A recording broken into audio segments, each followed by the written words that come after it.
नगर शास्त्रात सांगितलं का नाही नगर आवाजून देह कसा आहे गुपित सांगितला का वरून पांघरून घेऊन कानात सांगितला का वागून सांगितलं. हा बरोबर आहे का नाही देह कसा नाशिवंत.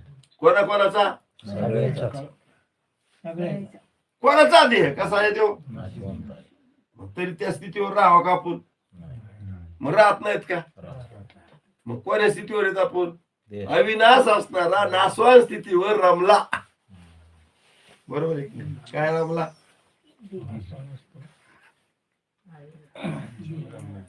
जीव रमला जीव जीव राम. जीव कसा आहे नाश का अविनाश देह कसा आहे नाश आहे का नाही मग अविनाश असणारा जीव नाशवान देह स्थितीवर काय झाला रमला आणि तिथून उठून काय बाजूला नेण्यासाठी कोण लागतो सद्गुरू. सद्गुरू लागतात